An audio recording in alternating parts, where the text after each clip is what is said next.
Alhamdulillahi Rabbil Alamin, wassalatu wassalamu ala nabina Muhammadin wa ala alihi wa sahbihi ajma'in amma ba'd.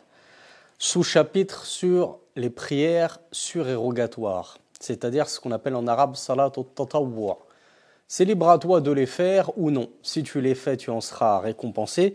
Si tu ne les fais pas, nul grief contre toi. Bien sûr, il y en a plusieurs et nous allons, ou plutôt le shir, à consacrer à chacune de ces prières surérogatoires un sous-chapitre dédié. Donc de manière générale, le shir nous dit « I'alamu anna rabbakum azza wa jal shara'a lakum bijanibi fara'idhi salawat at-taqarruba ilayhi binawafil salawat » Donc sachez que votre Seigneur vous a légiféré en outre des prières qu'il vous a prescrites, c'est-à-dire les 5 prières obligatoires, des moyens de vous rapprocher de lui par des prières surérogatoires. فالتطوع بالصلاة من أفضل القربات بعد الجهاد في سبيل الله وطلب العلم.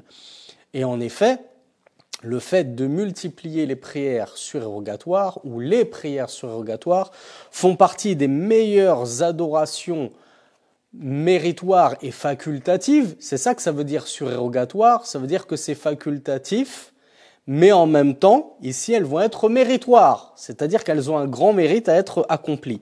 Et donc, le shir nous dit qu'elles font partie des meilleures adorations surérogatoires par lesquelles on se rapproche d'Allah, après la lutte, le combat dans le sentier d'Allah, subhanahu wa ta'ala, et l'étude de la science. Donc on voit que parmi les meilleures œuvres qu'on peut vouer à Allah subhanahu wa ta'ala, outre le fait de combattre dans son sentier, outre le fait d'étudier la science et qui plus est la science de la aqidah, la science du dogme, eh bien il y a le fait de multiplier les prières surérogatoires et ne pas se contenter de prier uniquement 5 prières par jour. Le cheikh nous dit لمداومة النبي صلى الله عليه وعلى آله وسلم على التقرب إلى ربه بنوافل الصلوات. Et en effet, il a été rapporté que le prophète sallallahu alayhi wa alihi wa sallam persistait là-dessus sur les prières surérogatoires afin de se rapprocher toujours plus de son Seigneur. وقال عليه الصلاة والسلام استقيموا ولن تحصوا وعملوا أو وعلموا أن خير أعمالكم الصلاة. Et le prophète sallallahu alayhi wa sallam avait dit istaqimu, tenez-vous droit. Essayez de vous tenir droit dans votre religion, d'être juste dans votre religion. Walan tuhsu, c'est-à-dire de toute façon, vous ne pourrez jamais cerner toute la religion. Vous ne pourrez jamais parfaire votre religion au point de ne jamais avoir de manquement. Donc qu'est-ce qu'il a dit juste après nous avoir expliqué qu'on doit se tenir droit dans la religion? Donc, pratiquer tout ce qu'Allah nous a ordonné et nous éloigner de tout ce qu'Allah nous a interdit. Cependant qu'il nous dit juste après que, de toute façon, on ne parviendra jamais à la complétude dans la religion, c'est-à-dire à compléter parfaitement notre religion de sorte d'avoir aucun manquement.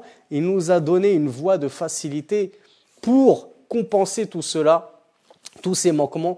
Il nous a dit, sachez que parmi vos meilleures œuvres se trouve la prière. Donc on sait que Allah subhanahu wa ta'ala nous a donné une voie par laquelle on va pouvoir compenser et rattraper tous nos manquements religieux. Moi j'ai des faiblesses dans tel et tel domaine. Je sais que si je multiplie les prières surérogatoires, cela va me permettre de m'élever en degré et donc de rattraper tout ce retard que j'avais dans la religion. Et le hadith, il est rapporté par Ibn Majah et l'imam Ahmed. Le cheikh, hafidhahullah, poursuit, il nous dit وَالصَّلَاةُ تَجْمَعُ أَنْوَاعًا مِنَ الْعِبَادَةِ كَالْقِرَاءَةِ وَالرُّكُوعِ وَالسُّجُودِ وَالدُّعَاءِ وَالذُّلِّ وَالْخُضُوعِ وَمُنَاجَاةِ الرَّبِّ وَالتَّكْبِيرِ وَالتَّسْبِيحِ وَالصَّلَاةِ عَلَى النَّبِيِّ صلى الله عليه وعلى آله وسلم. Et le cheikh nous dit que la prière englobe et renferme tout un tas d'adorations. La prière en elle-même, bien sûr que c'est une adoration, mais de quoi est-elle composée? Eh bien, d'une multitude d'adorations à parts entières. Il nous dit telles que al-qira'a, la lecture du Coran, n'est-elle pas une adoration? Qu'est-ce que tu fais dans la prière si ce n'est lire le Coran? Al-Fatiha, et éventuellement des sourates après Al-Fatiha, wa-ruku', l'inclinaison, le fait de s'incliner pour Allah n'est-il pas une adoration? Was-sujud, la prosternation, c'est aussi une adoration. Wad-du'a, et les invocations qu'on fait dans la prière, ad-du'a huwa al-ibada, comme l'a dit le messager d'Allah sallallahu alayhi wa sallam. L'invocation, c'est l'adoration. Wad-dhul wal-khudu', le fait de se soumettre et de s'humilier pour Allah subhanahu wa ta'ala. Lorsque l'on prie, on est censé être dans un état d'humilité envers notre Seigneur. Tout ceci sont des adorations. Le cheikh nous dit, de même que la conversation avec son Seigneur, lorsque je converse avec mon Seigneur, que je m'en remets pleinement à lui, que je lui fais totalement confiance, que je place en lui tous mes espoirs et toutes mes attentes, tout ceci sont des adorations, notamment des adorations du cœur.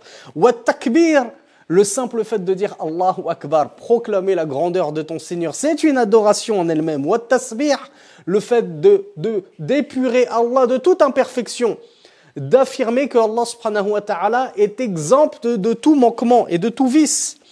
Was-salatu ala nabi, et on termine la prière avec une prière sur le prophète sallallahu alayhi wa sallam. Or, prier sur le prophète est une adoration sallallahu alayhi wa sallam. Mais bien la prière regroupe à elle seule toutes ces nobles adorations. Donc voilà pourquoi elle a un statut si particulier en islam.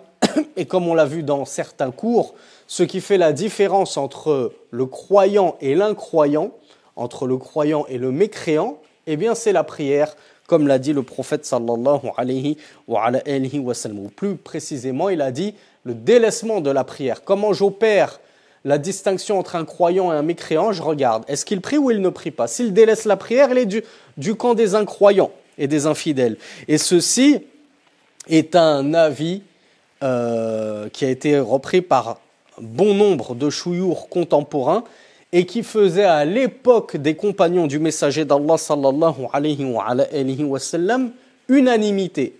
Il reposait sur cet avis l'unanimité des compagnons qu'il n'y a pas une œuvre dont le délaissement fasse sortir son auteur de la religion si ce n'est as-salat, la prière. Bien sûr, après cette unanimité des compagnons, les savants ont divergé.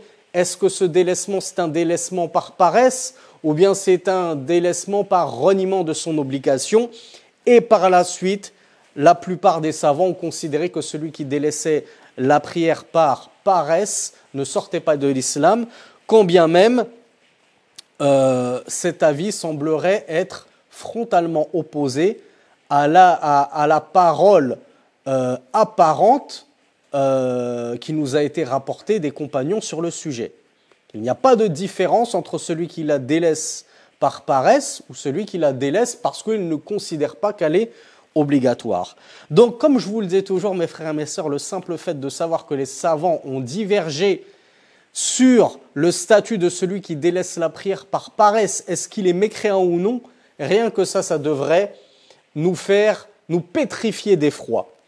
De sorte qu'on n'oserait même pas jouer avec le feu et se dire « il y a une chance sur deux que je sois croyant, je vais tenter ma chance et délaisser la prière, peut-être que je serai toujours croyant, on ne sait jamais ». Tu ne peux pas te permettre de jouer avec ton paradis ou ton enfer, car je vous rappelle que la destination du mécréant, c'est l'enfer éternel. On est dans l'explication d'un livre de Cheikh Fawzan et il y a une vidéo qui a été traduite récemment de lui où une personne lui a posé la question « ma grand-mère ne priait pas ». On est des musulmans, mais ma grand-mère ne priait pas et elle est morte. Est-ce que je peux invoquer la miséricorde d'Allah pour elle? Cheikh Fawzan a dit non, tu ne peux pas invoquer la miséricorde d'Allah pour elle, car c'est une mécréante.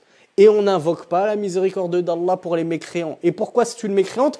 Parce qu'elle a délaissé la prière. Donc vous voyez, la personne pourra répéter en boucle « je suis musulman ». Il pourra même répéter sur son lit de mort « la ilaha illallah ».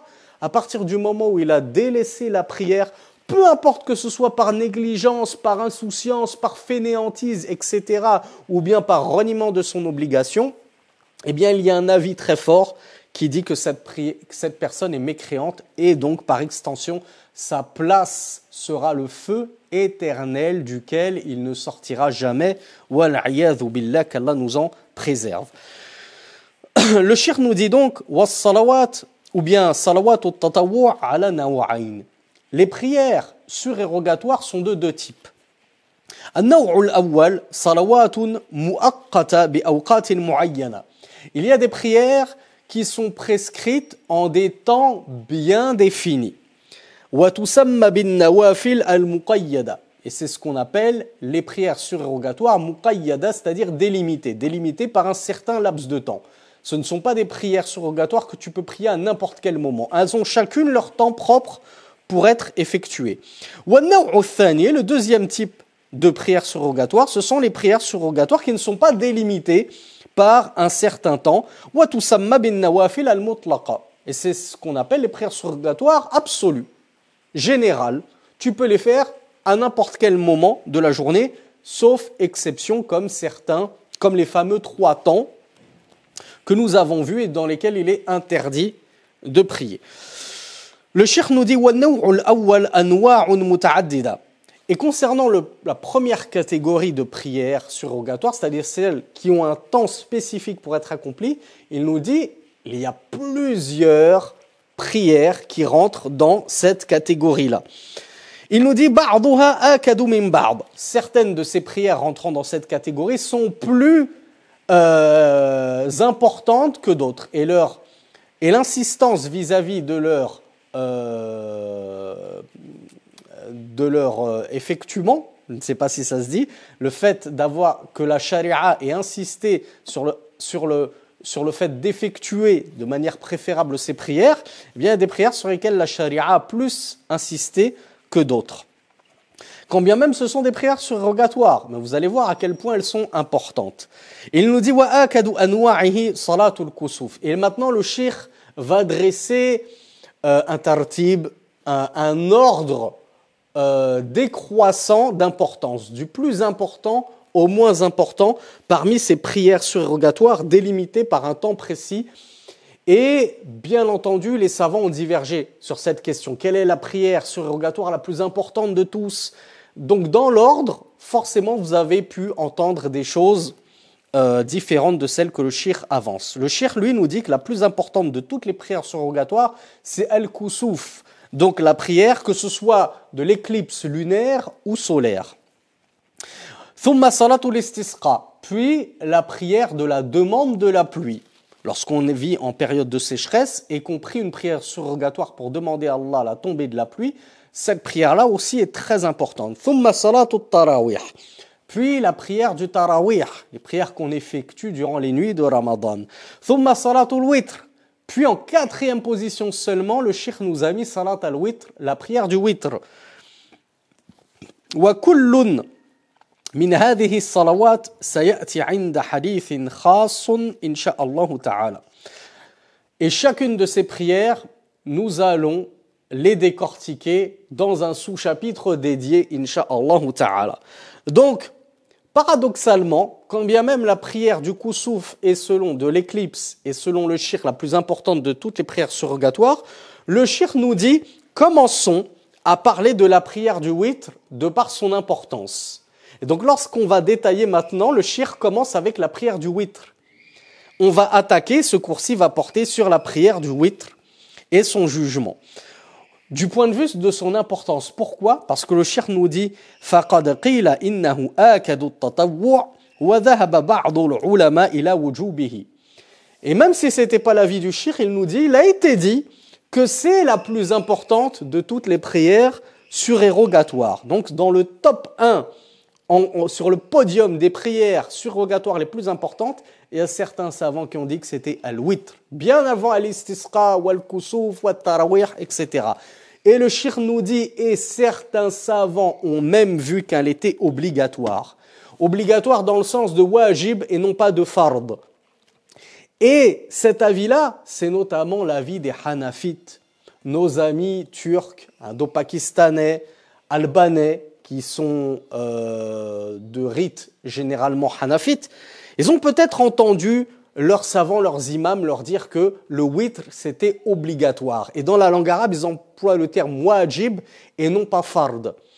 En effet, là n'est pas le propos de notre cours, donc on ne va pas s'étaler dessus, Mais pour la petite faïda, sachez que chez les Hanafites, dans le madhab, l'école de l'imam Abu Hanifa, rahmatullahi alayhi, il y a une différence entre al-fard et le wajib. Al-fard, c'est ma thabata qat'iyan, c'est ce qui a été établi de manière indiscutable. Wal wajib ma thabata bil ijtihad. Quant au wajib, c'est un degré en dessous, c'est ce qui a été établi, donc ça reste formellement obligatoire, mais ça a été établi par le biais d'un ijtihad, d'un effort de réflexion. C'est pas quelque chose qui a été établi par des textes indiscutables. Donc eux, ils ont dit que le witr, c'est wajib et non pas fard. Mais au final, la conséquence n'en demeure pas moins la même. Chez les Hanafites, c'est une prière obligatoire. C'est-à-dire que si tu l'as manqué, le witr, yajibu an taqdiyahu. Tu vas être dans l'obligation de le rattraper, ton witr. Et si tu ne le pries pas, tu es pécheur.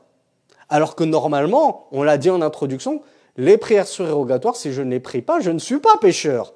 Mais chez les Hanafites, tu es pécheur parce qu'ils la considèrent obligatoire. Et ça, c'est un avis marjouh, avec tout le respect que nous avons pour l'école de l'imam Abu Hanifa.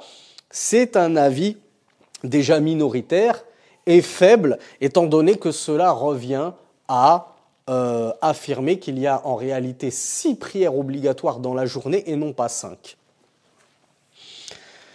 Mais, au vu de la divergence sur la question, eh bien le Cheikh Fawzan nous dit, commençons donc avec Salatul Witr, parce que certains voient que c'est la plus importante des prières obligatoires, des prières surérogatoires, et certains voient même qu'elle est carrément obligatoire. Donc commençons par le Witr, au vu de la divergence qui l'entoure. Et le Cheikh nous dit, وَمَا اخْتُلِفَ فِي وُجُوبِهِ فَهُوَ آكَدُ مِنْ غَيْرِهِ مِمَّا لَمْ يُخْتَلَفْ فِي عَدَمِ وُجُوبِهِ. Ce sur quoi les savants ont divergé quant à son obligation est prépondérant sur ce sur quoi les savants n'ont pas divergé quant à son non-obligation. فَاتَّفَقَ الْمُسْلِمُونَ عَلَى مَشْرُوعِيَّةِ الْوِتْرِ فَلَا يَنْبَغِي تَرْكُهُ. Le Cheikh nous dit, dans tous les cas, les musulmans sont unanimes sur le fait que le witr, il est légiféré. Qu'il soit obligatoire ou sunna, dans tous les cas, il est légiféré. Il ne convient donc pas de délaisser le witr.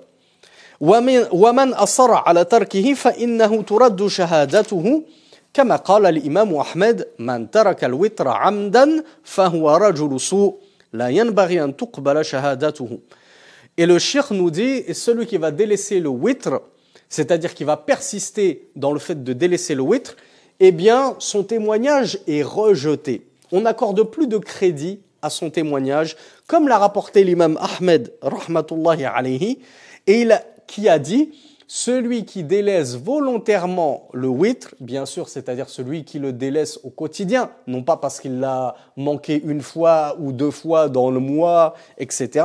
Eh bien, celui qui délaisse volontairement le witr, l'imam Ahmed nous dit que c'est une personne mauvaise, dont il ne convient pas d'accorder du crédit, de recevoir son témoignage. Donc, son témoignage n'est pas accepté d'une telle personne. Et l'imam Ahmed et l'imam Abu Daoud, rahmatullahi alayhima, rapportent du prophète sallallahu alayhi wa sallam qu'il a dit, man, lui qui n'accomplit pas le witr, ne fait pas partie de nous. Voilà entre autres pourquoi l'imam Abu Hanifa a jugé que c'était une prière obligatoire. Bien sûr, le reste des savants ont interprété ce hadith. Wal witru, qu'est-ce donc que le witr? On parle du witr depuis tout à l'heure, mais on ne sait toujours pas ce que c'est que le witr. Eh bien, le witr, le cheikh nous dit, huwa ismun li rak'atil munfasila amma qablaha. Le witr, c'est un nom pour l'unité de prière qui va être isolée du reste des autres prières. Wa li thalathin rak'at wa lil khams wa sab'i wa tis'i wa l'ihda ashra. إذا كانت هذه الركعات متصلة بسلام واحد. Donc le witr, quand on a une unité de prière qui est isolée du reste des prières, et ce sont du reste des unités de prière, notamment nocturnes, car le witr concerne la prière nocturne. Je vais prier un certain nombre d'unités de prière dans la nuit, après l'accomplissement du Aïcha. Je vais isoler une raka'a, je vais la faire à part, c'est ça mon witr. Ou bien, je vais lier 3 rak'as d'affilée et donc c'est un nombre impair, ou bien 5 rak'a d'affilée, on est toujours en nombre impair, ou bien je vais lier 7 unités, ou bien 9, ou bien même 11 unités de prière, et donc qui est un nombre impair, ce sera ça mon witr. Donc l'imam et le cheikh Salih Al-Fawzan, hafizahullah, nous dit que si tu fais plusieurs salams au cours de la nuit, normalement, et l'avis majoritaire des savants, c'est que les prières de nuit sont mathna, mathna. Elles s'effectuent par paire, comme l'a dit le prophète sallallahu alayhi wa sallam. Donc je fais 2 unités de prière, puis le tashahhud, puis le salam, puis j'en refais 2, puis le tashahhud, puis le salam, et ainsi de suite, éventuellement jusqu'à 11, si j'ai la force de faire 11. Donc du coup, je vais faire mon tashahhud et mon salam à la 10e unité, après avoir fait 2, 2, 2, 2, donc 2 fois 5. Et ensuite, il va me rester une unité impaire. C'est cette unité impaire, le witr. Ça, c'est quand je fais le tashahhud et que je salue à chaque unité. Mais le cheikh nous dit, si je décide d'enchaîner toutes ces unités sans faire de salam après toutes les 2 unités de prière, eh bien la prière du witr, c'est la dernière prière impaire de la nuit, que ce soit une unité, ou bien 3 unités d'affilée, ou bien 5, ou bien 7, ou bien 9, ou bien même 11 unités d'affilée. Donc vous voyez, il ne faut pas penser que salatul witr, la prière du witr, c'est uniquement une unité de prière. Non, le witr, c'est la dernière prière impaire de ta nuit, qu'elle soit composée d'une unité, ou bien de 3 unités, ou bien de 5, ou bien de 7, ou bien de 9, ou bien de 11 unités de prière. فإذا كانت هذه الركعات بسلامين فأكثر فالوتر اسم لركعة المنفصلة وحدها. Donc si ta session de prière nocturne, elle est composée de plusieurs salams, tu as fait le salam au moins 2 fois, voire 3, voire 4, voire 5 fois, parce que toutes les 2 unités, tu fais un salam par exemple, jusqu'à arriver à 10 unités, eh bien le witr, c'est quoi là-dedans? Ce sera la prière, la dernière prière impaire qui succédera à toutes ces unités paires de prière que tu auras fait durant ta nuit. Wa waqtul witr, quel est donc le temps du witr? Yabda'u min ba'di salati al-isha al-akhira wa yastamiru ila turu'i al-fajr. ففي الصحيحين عن عائشة رضي الله عنها قالت من كل الليل أوتر رسول الله صلى الله عليه وعلى آله وسلم من أول الليل وأوسطه وآخره فانتهى وتره إلى السحار. Le cheikh nous dit donc que le witr, son temps débute après l'accomplissement de la prière du Aïcha. Donc ce n'est pas parce que le temps du Aïcha est entré que ça veut dire que tu peux tout de suite faire ton witr. De sorte que tu vas prier le witr avant même d'avoir effectué le Aïcha, que ce soit à la mosquée ou chez toi. Non, le witr il s'effectue après avoir accompli le Aïcha. Et le temps du witr s'étend jusqu'au lever de l'aube, c'est-à-dire le temps qu'il y a inscrit sur ton calendrier, qui est le temps du fajr, wa subh, qui est la même prière. Al-Fajr wa Subh, c'est la même prière. Donc lorsque l'entrée du Fajr arrive, que l'aube s'est levée, à ne pas confondre avec le lever du soleil qui lui est le temps du Shuruq, et là c'est même la fin du temps du Fajr. Donc dès le début du temps du Fajr, dès la levée de l'aube signifie que tu ne peux plus prier ton witr. Ou en tout cas, le temps du witr est terminé. Maintenant, certains savants voient que si tu as manqué ton witr par négligence ou par oubli, tu peux le rattraper même après l'aube, avant de commencer à faire tes 2 sunnas du Fajr, puis ta prière du Fajr obligatoire. Quoi qu'il en soit, le temps délimité et défini pour la prière du witr, c'est après l'accomplissement du Aïcha et jusqu'au lever de l'aube. Tout ça, c'est un temps pour pouvoir prier le witr. Et il a été rapporté de Aïcha radiyallahu anha dans les 2 authentiques qu'elle a dit, le prophète sallallahu alayhi wa sallam a prié le witr durant toute la nuit. C'est-à-dire durant tous les moments de la nuit, il lui est arrivé de faire son witr. Tantôt il pria son witr au début de la nuit, tantôt il pria son witr au milieu de la nuit, et tantôt il pria son witr à la fin de la nuit jusqu'à ce que son witr se termina avec la levée de l'aube. Donc on en comprend que le witr, c'est pas obligatoire de le repousser forcément au dernier tiers de la nuit comme certains le croient, ou pile poil avant la levée de l'aube, c'est-à-dire pile poil avant le temps du fajr, c'est là que je fais mon witr. Non, il est tout à fait possible de prier ton witr directement après le Aïcha.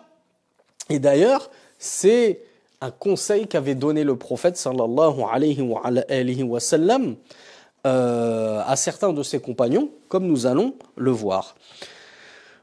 Le Cheikh Salih Al-Fawzan hafidhahullah nous dit وَقَدْ وَرَدَتْ أَحَادِيثُ كَثِيرَةٌ تَدُلُّ عَلَى أَنَّ جَمِيعَ اللَّيْلِ وَقْتٌ لِلْوِتْرِ. De nombreux hadiths authentiques ont été rapportés et prouvant que l'intégralité de la nuit est un temps plausible pour accomplir le witr après la prière du Aïcha. Donc le Cheikh nous dit qu'il y a des hadiths qui prouvent cela, que toute la nuit est un temps pour le witr, illa ma qabla salat al-Aïcha, excepté le temps avant la prière du Aïcha. فَمَنْ كَانَ يَثِقُ مِنْ قِيَامِهِ فِي آخِرِ اللَّيْلِ. Quiconque a confiance en lui-même, dans le sens qu'il a bonne, comment on dit ça, il a bon espoir, voilà, il a bon espoir de se lever avant la fin de la nuit, et donc du coup avant la levée de l'aube. Eh bien le cheikh nous dit فَتَأْخِيرُ الْوِتْرِ إِلَى آخِرِ اللَّيْلِ أَفْضَلُ. Alors retarder l'accomplissement du witr jusqu'à la fin de la nuit, bien sûr, c'est-à-dire jusqu'au dernier moment de la nuit, et non pas jusqu'au début de la levée de l'aube, eh bien ceci est meilleur pour lui. Si tu sais que tu as l'habitude de te lever avant le fajr, eh bien retarde volontairement ton witr avant le fajr, dans les derniers instants de la nuit. Ceci est effectivement meilleur. Mais, man kana la yathiqu min qiyamihi fi akhir al-layl, celui qui a peu d'espoir de se lever avant l'entrée de l'aube, avant l'entrée de la prière du fajr, parce qu'il a passé une nuit blanche quasiment, il est très fatigué, il sait qu'il ne va pas réussir à se lever avant l'heure du fajr. Eh bien le cheikh nous dit فَإِنَّهُ يُوتِرُ قَبْلَ أَنْ يَنَامَ. Il lui est préconisé de prier son witr avant de se coucher. Donc tu as fait le Aïcha, tu es fatigué, tu veux aller te coucher, et tu sais que tu ne vas pas te réveiller avant l'heure du fajr, ça ne veut pas dire que tu ne vas pas te réveiller pour le fajr. Mais genre le fajr il est à 7h, toi tu dis je sais que je vais me lever à 7h30, 8h. Dans l'intervalle de temps durant lequel il m'est permis de prier le fajr. Cependant je sais que je ne vais pas me lever juste un peu avant le fajr pour accomplir le witr. Qu'est-ce que tu fais? Eh bien prie avant de te coucher ton witr.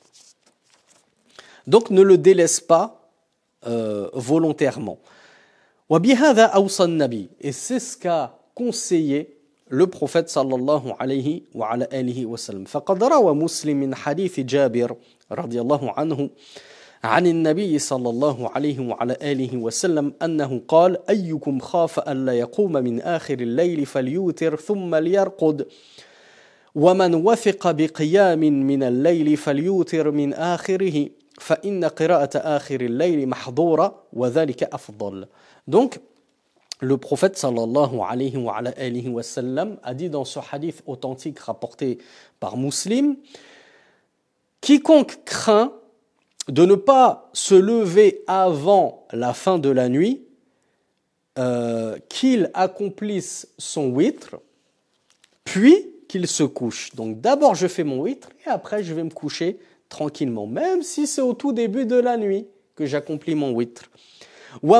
Et quiconque a bon espoir de se réveiller durant la nuit, donc c'est-à-dire de se réveiller avant l'entrée du fajr, et bien qu'il prie son witr dans la fin de la nuit, dans le dernier moment de la nuit, et notamment le dernier tiers de la nuit, car certes la lecture durant la fin de la nuit est accompagnée, c'est-à-dire que les anges assistent à cette lecture-là. Donc elle est accompagnée, elle est assistée, elle est écoutée, disons. Et ceci est meilleur, nous dit Rasulullah sallallahu alayhi wa sallam. Donc on voit que lorsque tu as le choix, et lorsque tu sais que tu vas te réveiller avant le fajr, eh bien retarde effectivement volontairement ta prière du witr avant le fajr, durant la toute fin de la nuit. Mais si tu sais que tu ne vas pas te réveiller avant le fajr, eh bien ne te couche pas avant d'avoir accompli ton witr. Bien sûr, lorsqu'on te dit ne te couche pas, ça veut dire de manière préférentielle. Ça ne veut pas dire obligatoirement. Tu es obligé de prier le witr avant de te coucher. وَأَقَلُّ الْوِتْرِ رَكَعَةٌ وَاحِدَةٌ. Donc, comme nous l'avons vu, la plus petite unité de prière du witr, le plus petit nombre d'unités que contient la prière de witr, c'est une unité. Je peux faire mon witr en seulement une unité. لِوُرُودِ الْأَحَادِيثِ بِذَلِكَ. Car des hadiths nous sont parvenus relatant qu'on peut accomplir le witr en une seule unité. وثبوته عن عشرة من الصحابة رضوان الله عليهم لكن الأفضل والأحسن أن تكون مسبوقة بالشفع. Donc, ça a été rapporté d'une dizaine de compagnons qu'il est possible de prier son witr en une seule unité. Je fais une seule unité. C'est-à-dire que je prie mon Aïcha et tout de suite après la Aïcha, j'ai envie de me coucher, je fais mon witr, je prie juste une unité. Puis je vais me coucher, il n'y a aucun souci, il n'y a pas de mal. Et tu auras prié ton witr. Tu es, entre guillemets, non blâmable. Mais, Cheikh Fawzan nous dit cependant, ce qui est meilleur et préférentiel, et bien sûr ce qui t'apportera le plus de récompense, c'est de faire précéder ton witr du shafa, c'est-à-dire de 2 unités, c'est-à-dire d'apporter une prière paire avant de prier ta prière du witr qui, elle, est impaire. Donc, essaye si possible de faire au moins 2 unités de prière avant de prier ton witr impair, cela te sera meilleur. Et bien sûr, si au lieu de faire 2 unités avant le witr, tu peux en faire 4, voire tu peux en faire 6, voire tu peux en faire 8, voire tu peux en faire 10, plus tu rajouteras et plus cela te sera méritoire pour ta propre personne. C'est uniquement pour toi et pour te sortir du feu et pour gagner les plus hauts jardins du paradis que tu œuvres. Le cheikh nous dit وَأَكْثَرُ الْوِتْرِ 11 ركعة أو 13 ركعة. Alors ici le cheikh dans l'ouvrage Al-Mulakhas al-Fiqh, comme je vous l'ai déjà dit, il a parfois apporté quelques modifications par rapport à son Mulakhas al-Fiqh de base, qui n'était qu'une série de cours dispensés à la radio. Et dans ces cours dispensés à la radio, le cheikh nous a dit que le maximum du witr, c'était 11 unités. Puis lorsqu'il a on lui a présenté la retranscription de sa série de cours sur format papier, qu'il y a apporté quelques modifications, et il a rajouté, donc on voit que c'est son dernier avis, que le witr peut aussi être de 13 unités. Et il y a un livre magnifique écrit par Cheikh Al-Albani rahmatullahi alayhi concernant la prière nocturne, notamment le witr et salatul tarawih, où il a expliqué que effectivement, il y a une divergence entre les savants. Est-ce que le witr, le maximum, c'est 11 ou bien 13 ? Bien sûr, il y a même des savants qui disent 20 et plus que cela, hein, comme on le voit dans certains pays d'islam où les gens prient une vingtaine de rak'a pendant les nuits de Ramadan. Cependant, l'avis prépondérant et majoritaire, c'est qu'il est connu du messager d'Allah sallallahu alayhi wa sallam, comme le rapporte son épouse Aïcha radiyallahu anha de lui, qu'il n'a jamais dépassé 11 rak'a. Cependant, d'autres rapportent que le prophète sallallahu alayhi wa sallam a prié 13 rak'a de la nuit. Donc du coup, le witr, c'est 11 ou c'est 13 ou c'est les deux ? Eh bien, Cheikh Al-Albani nous a expliqué qu'en fait, le witr, ou en tout cas les prières du witr et du qiyamul layl, c'est bien 11 rak'a. On ne les dépasse pas. Et les 2 rajoutés aux 11, ce sont les prières, ce sont les 2 unités que je prie après la Isha. Donc c'est une ratiba du Isha, qu'on verra dans des cours ultérieurs, Inch'Allah. 2 unités de prière que je prie après la Isha et que je ne compte pas comme mon qiyamul layl du witr. Mon qiyamul layl qui se termine avec un witr. Non, ces 2 unités, je les compte comme ma ratiba de Aïcha. C'est comme si elle était rattachée au Aïcha, ça fait 2. Et puis après, je vais faire 11 unités de prière de Qiyamul Layl. Mais en réalité, ma nuit, effectivement, aura été composée de 2 unités de ratibatul Aïcha, plus 11, ça fait bien 13 unités de prière. Voilà pourquoi certains compagnons ont avancé que le prophète sallallahu alayhi wa sallam avait effectué 13 unités de prière durant la nuit. Et voilà pourquoi d'autres disent non, il n'a jamais dépassé 11. C'est parce que les 2, d'après l'Aïcha, il ne les incorporait pas dans son Qiyamul Layl. Donc le cheikh, lui, Cheikh Salih Al-Fawzan, voit qu'il est possible que ton witr en lui-même soit composé de 13 unités de prière. Yusalliha rak'atayn rak'atayn thumma yusalli rak'atan wahidatan yutiru biha. Et ton witr, il t'est recommandé, comme on l'a vu, de les prier 2 par 2. Tu pries 2 unités, puis tu fais le tashahhud, puis tu fais le salam, puis tu fais 2 autres unités, et ainsi de suite, jusqu'à ce que tu aies complété, si possible, 10 unités de prière, mais bien sûr, tu ne peux en faire que 2 en shafr, tu peux n'en faire que 4, tu peux n'en faire que 6, tu peux n'en faire que 8, il n'y a aucun souci. Et tu réserves la dernière unité impaire, et ce sera ça ton witr. Tu clôtures l'ensemble de tes prières nocturnes avec une unité impaire. Tu commences ton takbir, Allahu Akbar, tu lis ta Fatiha, tu lis une petite sourate, si possible, Qul huwallahu ahad, comme on va le voir, Inch'Allah.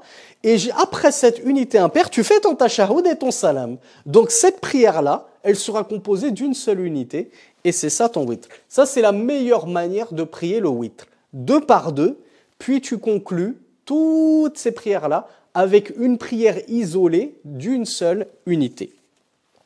Le cheikh nous dit لقول عائشة رضي الله عنها كان رسول الله صلى الله عليه وعلى آله وسلم يصلي بالليل 11 ركعة يوتر منها بواحدة. Aïcha nous rapporte que le prophète sallallahu alayhi wa alayhi wa sallam priait durant la nuit 11 rak'a, durant lesquels lesquels il clôturait par une unité de prière. C'est-à-dire que cette une unité de prière faisait partie des 11. Mais sur ces 11, il en regroupait 10 séparément, comme on l'a vu, 2 par 2, et puis il terminait avec une unité de prière. Donc ça faisait bien 11 raka'a durant la nuit, et Aïcha nous dit comment il les clôturait avec une unité. Mais comme on l'a vu précédemment, on peut clôturer avec 3 unités successives. Au lieu de faire une prière d'une seule unité, je vais faire une prière de 3 unités, comme on va le voir. Et tu peux le faire avec une prière de 5 unités, de 7 unités, de 9 unités, et même une prière de 11 unités d'affilée comme ça. Le Cheikh Fawzan, hafidhahullah, poursuit et il nous dit dans une version, Aïcha a dit yusallimu bayna kulli rak'atayn wa yutiru bi wahida. Il saluait, il faisait le taslim entre chaque 2 unités, puis il clôturait avec une unité impaire. Walahu an yasrudaha thumma yajlisa ba'da al-ashira. Et il est possible, lahu ça veut dire il lui est autorisé d'enchaîner les 10 rak'a sur les 11. Il était possible d'enchaîner 10 rak'a. C'est-à-dire que durant ces 10, tu ne t'assois pas toutes les 2 rak'a pour faire un tashahhud. Non. À chaque fois que tu as fait ta deuxième sajda, tu te relèves pour la deuxième. Puis tu fais pareil. Après la deuxième, tu te relèves pour la troisième. Puis après la troisième, tu te relèves pour la quatrième. Et tu le fais comme ça jusqu'à la 10e. Puis, après tes 2 prosternations de la 10e unité, tu restes assis. Tu fais ton tashahhud et tu ne salues pas. Et tu te relèves pour la 11e raka'a. Donc on voit que tu auras enchaîné en réalité 11 raka'a avec, oui, 2 tashahhud. Quand est-ce qu'ils ont lieu, les 2 tashahhud? Après la 10e raka'a. Mais tu ne fais pas de salam, tu te relèves pour la 11e. Et après la 11e, tu fais le tashahhud et le salam. Donc ça, c'est la façon d'enchaîner 11 raka'a d'un coup, et c'est ton witr. Ton witr, il aurait été composé d'11 raka'a. Il y en a qui préfèrent le faire en une unité, c'est meilleur. Et on peut le faire en 3, 5, 7, 9 ou 11 raka'a. Donc le cheikh nous dit, après la 10e raka'a, tu fais ton tashahhud et tu ne salues pas. Puis tu te lèves et tu enchaînes avec la 11e raka'a. Puis tu fais le tashahhud et tu salues. Et il t'est possible d'enchaîner les raka'a et de ne pas t'asseoir si ce n'est après la 11e unité de prière. Wa yatashahhad wa yusallim. Wa sifatul ula afdal. De même qu'il t'est possible d'enchaîner les 11 raka'a sans jamais t'asseoir pour le tashahhud si ce n'est après la 11e. C'est-à-dire que après la 10e unité, tu ne t'assois pas, tu fais pas de tashahhud. Tu te lèves direct. C'est aussi possible de la prier comme ça, ta prière du witr, lorsque tu décides d'enchaîner 11 raka'a. Mais le cheikh nous dit que la première façon, c'est-à-dire de faire un petit tashahhud après la 10e, est meilleure.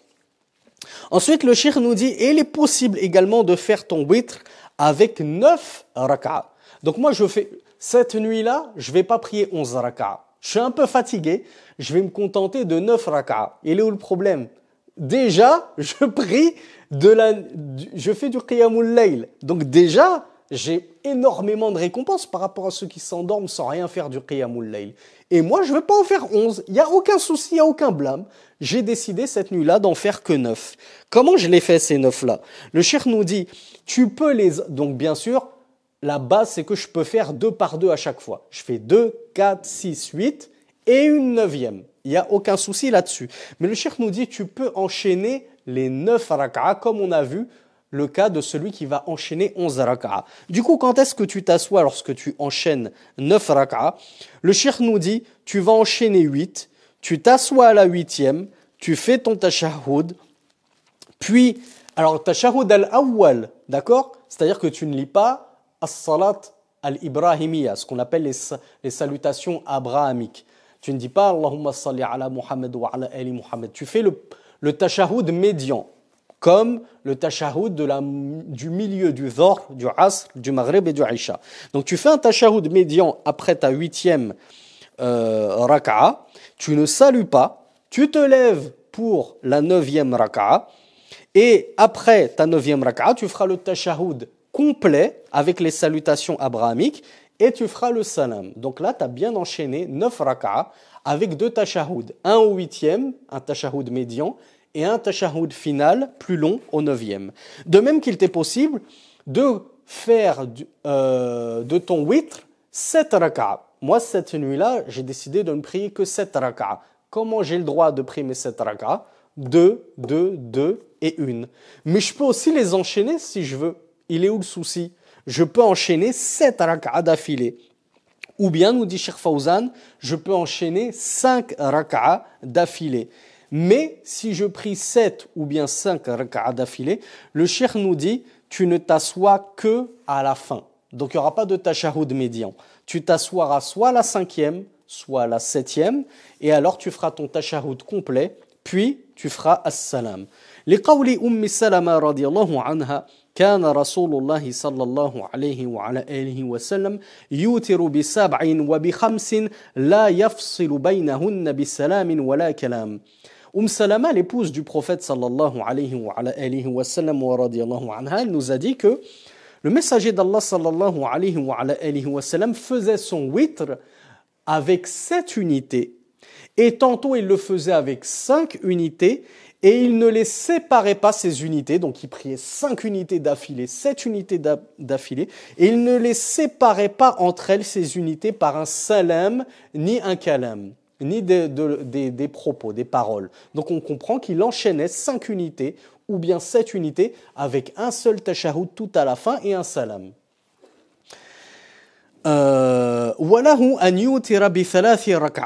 De même qu'il lui est possible d'enchaîner 3 raka'a. Moi, cette nuit-là, je suis trop fatigué, mais malgré tout, je ne veux pas me coucher avant d'avoir fait mon witr. Et mon witr, comme on a vu, le plus petit niveau de la perfection, c'est 3. C'est-à-dire que tu as le droit de faire ton witr avec une seule unité juste après la Isha, il n'y a aucun mal. Mais le plus petit niveau de la perfection, c'est de faire 3 unités. Et tu peux faire soit 2 plus 1, et c'est préférable, ou bien tu peux faire 3 unités d'affilée. Et le plus haut niveau de la perfection, bien sûr, c'est 11 unités de prière que tu pries 2, 2, 2, 2, 2, jusqu'à ce qu'il ne te reste plus que le witr en une en une unité à accomplir. Donc le Cheikh Fawzan hafidhahullah nous dit qu'il est possible de prier ton witr en 3 unités. Yusalli rak'atayn wa yusallim. Tu pries 2 unités. Donc tu fais ton tashahhud et tu fais ton salam.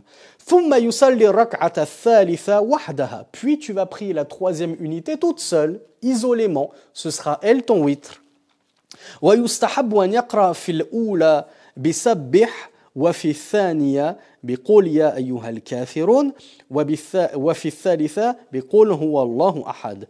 Et il t'est recommandé, donc c'est pas obligatoire mais c'est la sunna, de lire dans la première raka'a Sabbih isma rabbikal a'la.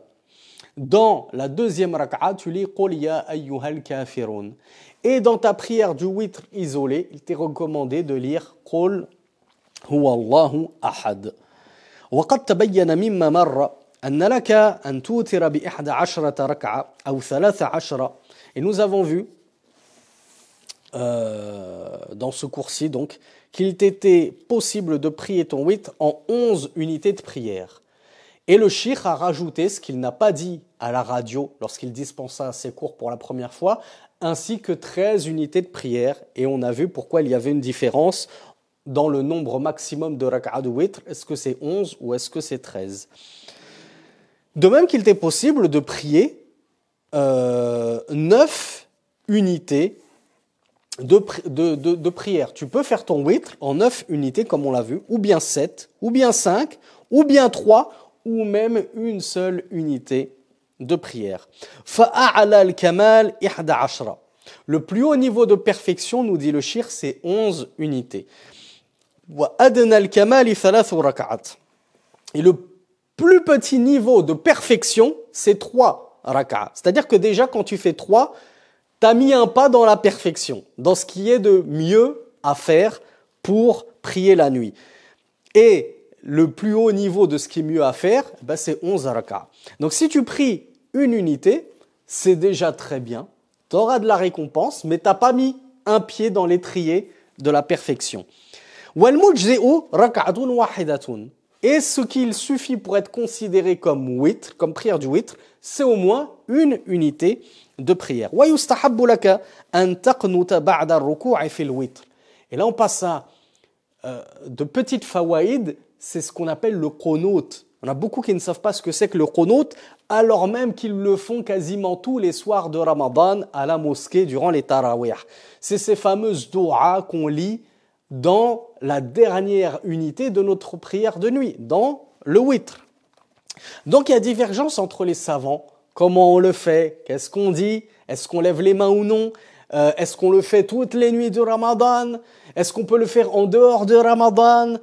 Est-ce qu'on le fait avant ou après le recours? Beaucoup de divergences. Et si on va s'en tenir uniquement à l'avis du Cheikh Saleh Al-Fawzan, comme cela est notre habitude pour cette playlist de fiqh, le Cheikh nous dit qu'il t'est recommandé de faire le qunut après le recours. Donc après m'être incliné, je me relève de mon inclinaison de la dernière unité impaire de ma nuit et je fais mon qunut.